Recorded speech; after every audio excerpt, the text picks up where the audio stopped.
Greetings and welcome to the first ever JamSarny Q and A.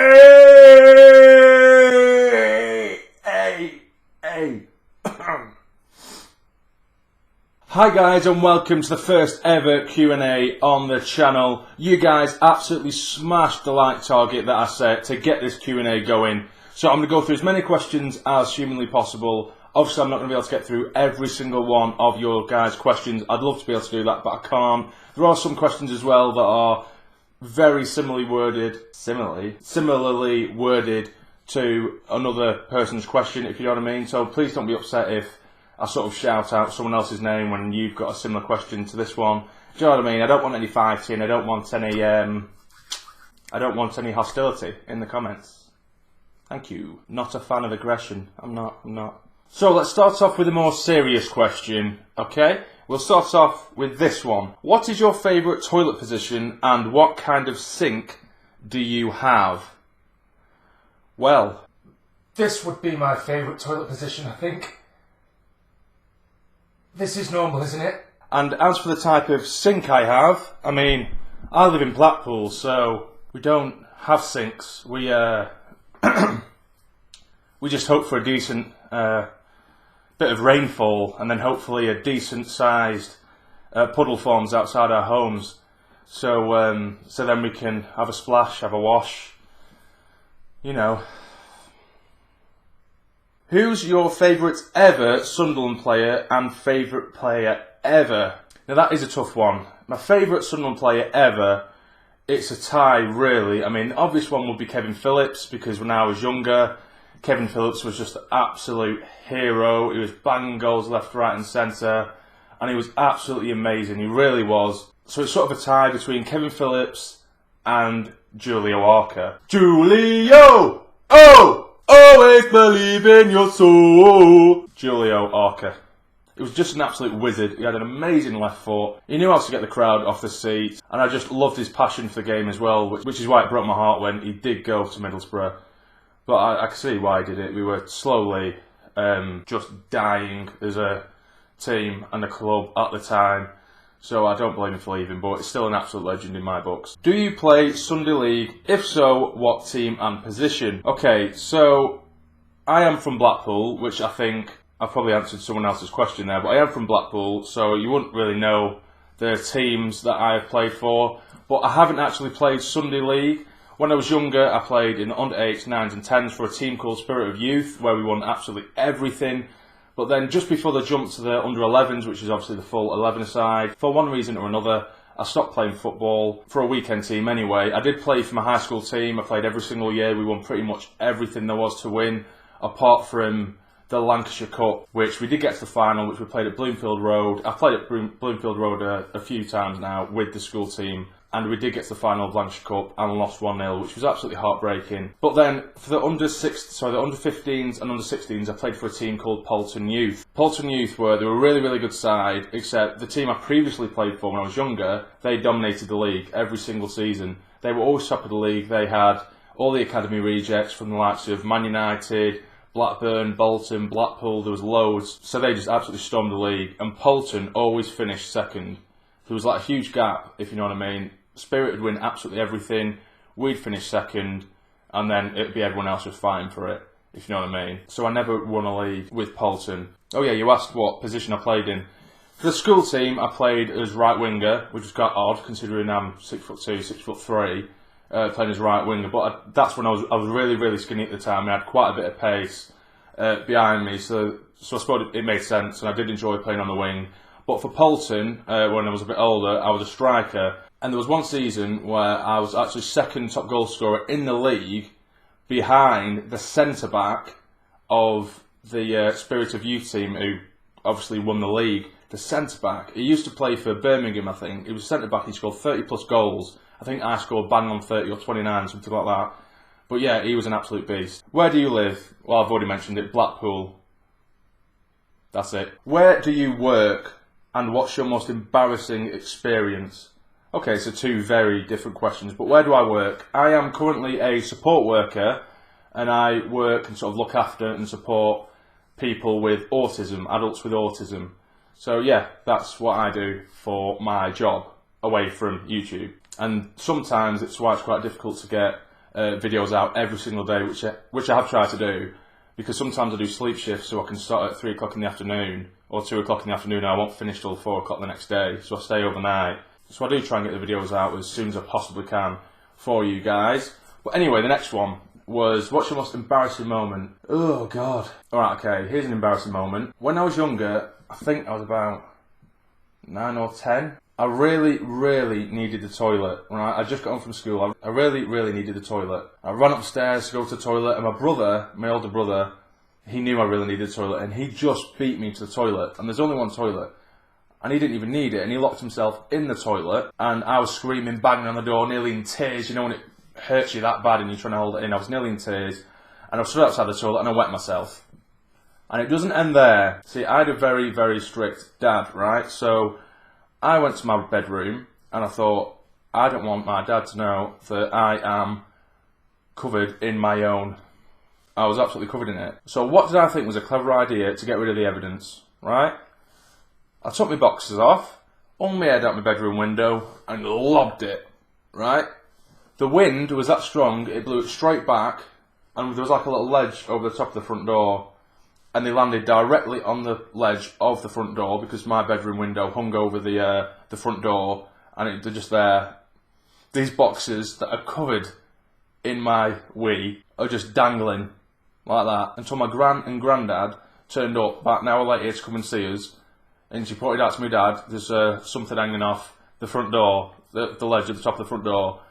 And they got them down, they knew they were my boxers, they were soaked, and it was probably the most embarrassing moment of my life. I can't believe I just told you that. Do you play FIFA Online? Not a massive amount. I mean, what I tend to do is when a new FIFA just comes out, I'll obviously smash career mode, and that's what I do, until I get slightly bored of it, and then I'll start going on to Ultimate Team, where prices have probably gone a little bit lower for certain players, and then I'll just go up the divisions and see how far I get. But that's really as far as it goes, to try and build a decent team. But I'm normally too late, really, to do anything competitively, because I don't start really faffing around with Ultimate Team until December, January. But if you would like to see me do anything online, let me know. I'll try and do something, even though it isn't really my favourite, I suppose. I think I just like the comfort of being in control of everything myself, and I just like my own company. No one's bothering me. I don't have any idiots in my ear saying your mum's a bitch. But yeah, so that's my answer. How long have you been a YouTuber? Well, I actually started YouTube about 2 to 3 months ago, but I made a series right at the back end of FIFA 17, and I knew that no one would watch it. I was really nervous, so I basically used that as an opportunity to sort of practice editing and try and build my confidence up. And then obviously when FIFA 18 come out, I started the Rebuilding Sunderland series, and it started to get quite a lot of views, and obviously all you guys have started to take to it, which I absolutely love, which I really didn't expect whatsoever. And I think I was probably just lucky because I think I was one of the first people who actually started doing a Sunderland career mode. Because if I look now, if I type in FIFA 18 Sunderland, I think I'm the first one, which was absolutely insane. So yeah, I appreciate all your support with that, guys. And yeah, so I've been doing YouTube for about 3 months. Yeah. What's the best game you've seen at the Stadium of Light? Well, I wouldn't say this was the best game because it was horrible and we lost. But I can't remember what season it was, but the 2004-05 season, where it was the semi-final, the playoff semi-final against Palace, and we lost on penalties. It wasn't the best game, obviously. It was probably the most heartbreaking game I've ever seen. If anyone saw that game, or you know what I'm talking about, then you'll understand. I think that's when we had like Jeff Whitley and that, and he missed the penalty as well, I'm pretty sure. But I think we went into that second leg, which is what it was, at the Stadium of Light, and we were in front. And then, I can't remember how it worked, but basically they scored a couple of late goals, took it to extra time, then it was penalties, and then we obviously lost on pens. So obviously it's not my favourite game in a happy moment, but I was there at a very big game in our history, and there was so many emotions that went with it. That was probably one of the most emotional games I've ever seen in my life. The fans, how up and down we were, how when we thought we were going to the playoff final, and then they twisted it and they turned, and then the nail biting of the penalties, which I'm not going to lie, I think I was only about 11 or 10, and I was in tears. Absolutely in tears. I was crying my heart out. I'm not afraid to say it. I was absolutely in tears. It was horrible. But as far as emotion goes and the atmosphere, that was probably my favourite. Even though that sounds so depressing because it was such a horrible game. Any favourite clubs outside of England? Well, obviously, everyone loves the likes of Real Madrid and Barcelona, but Real Madrid was definitely, or is definitely, a team that I have a bit of a soft spot for, because when I was younger, I absolutely loved Ronaldo. Not the Cristiano Ronaldo you know now, well, what they call Fat Ronaldo. He was just absolutely insane. He was just, his pace, his power, his skill, his finishing was just amazing, and I just wanted to be him. I absolutely idolised him. So every year I'd get the Real Madrid kit with his name on the back, as well as a Sunderland kit as well, obviously. But yeah, so Real Madrid, most likely, yeah. Right, so now this one's a pretty serious one, which I'm not going to go into too much detail with, because I might save that for another video. How do you see Sunderland getting back into the Premier League, and what changes would you make to improve the club and squad? Well, okay, so the first thing is we need a completely new owner. Obviously the owners tried to sell the club just before the season started, but then time started to take and they pulled out. Ellis Shaw is give us a 1.5 million transfer budget with a team that don't want to be there. 90% of them don't want to be there. The wages that they're on will be insane. They'll be matching the Premier League budgets. Okay, so that's just draining the club of finance straight away. So we need a new owner who's going to pump money into the club. Obviously, we've got a lot of debt, so finance is going to be a mess for quite some time now anyway. But right now, I think we've just got a load of jobs worth in that team who don't care. They're picking up the pay packet and they're going. Do I like Simon Grayson? Yes, I do, because I think he's genuine. People say we need a leader, the players don't need a buddy. I think he is a breath of fresh air, personally, because of how honest he is, and I think he gets on with the players. Will he get the best out of them? Only time will tell. But if we sack Simon Grayson now, who are we going to get? This is the thing with what our fans, and myself included, have been doing for season after season after season. We go through a bad patch, we call the manager, and he's gone. We get someone else, it happens again. Surely at some point we need to realise that this is not the manager's fault. It's the players. They're shocking.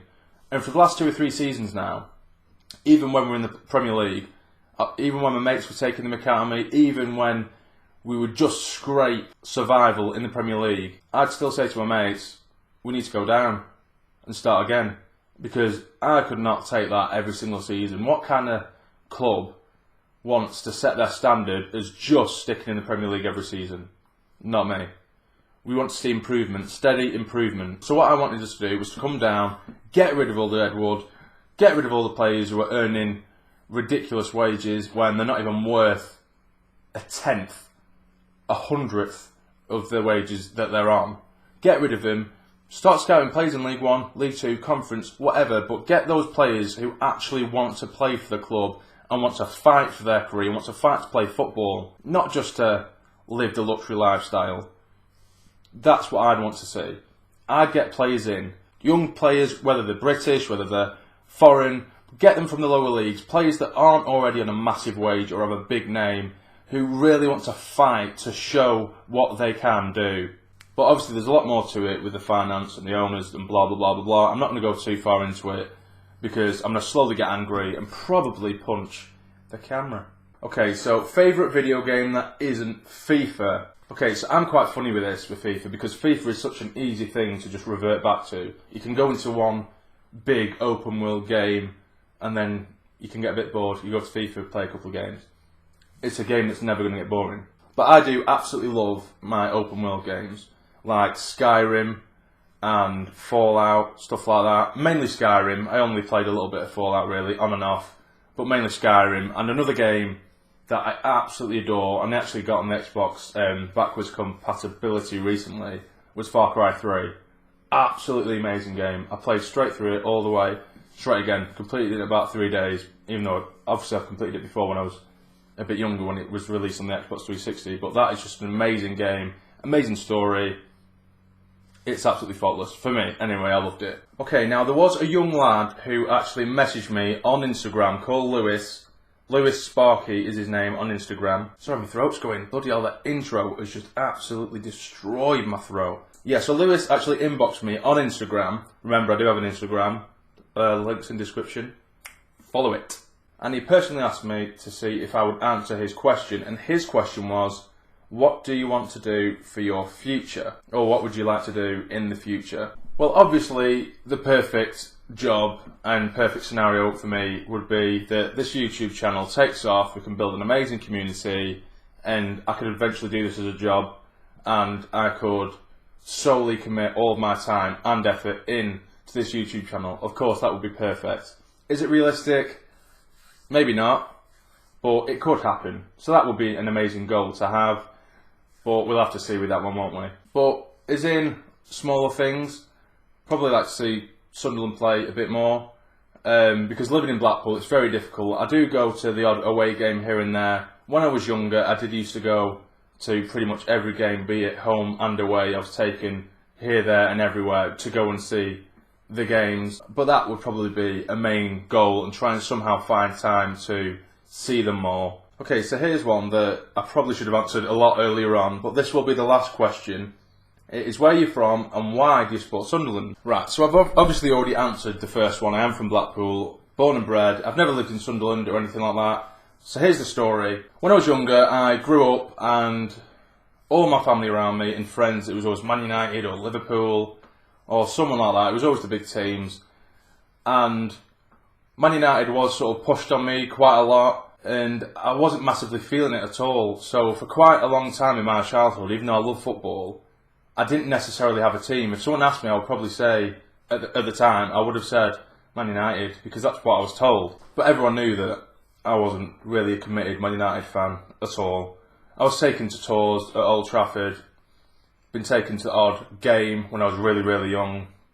Wasn't really feeling it. Obviously, they had amazing players at the time, the likes of Beckham and Roy Keane, Scholes, the likes of them, and still weren't feeling it. You know, it still wasn't like hitting the heart, and the loyalty for United and the love, it weren't there. But then we had a family friend who was from Durham, and he come to me and said, let me take you to a Sunderland game, just one. If you don't like it, you don't have to come again. If you do like it, I'll take you. Okay? So I thought, right, okay, I'll give it a go. Never heard of him at the time. Went to a game, I think it was against Blackburn at Ewood Park. Probably the worst game of football I've ever seen in my life. It was a 0-0 board draw, but I absolutely fell in love with the club. Absolutely. That game right there, I completely fell in love. It was in my blood, under my skin immediately. The way the fans were, especially the away fans, you all know how the away fans are with Sunderland. How we didn't sit down for 90 minutes, we were just constantly singing and chanting the entire way through the 90 minutes. And I just didn't stop. I remember just that car journey home, I was just singing all the Sunderland chants, going absolutely mad for him. Within a week, I had a Sunderland kit. I was trying to learn about the history. I was learning off my family friend about everything about Sunderland. I was obsessed, and I was hooked at that point. So even though the glory of Manchester United was dangled in front of my nose, it could not have beat the passion of the Sunderland fans that just stuck with me, if you know what I mean. We're getting really soppy now, I feel like. I'm gonna cry. No. So, that will be the end of the Q&A, guys. If your question didn't make it, I do apologise. I did try and get in as much as I possibly can. My throat is now killing me anyway, I'm not going to lie. So, I hope you have enjoyed. I hope doing this Q&A has helped you get to know me a lot better. So remember, if you did enjoy the Q&A, please leave a like, subscribe to become a fully fledged member of the Sarny Army, and of course, to keep up to date with future videos. So for now, you take care and stay jammy.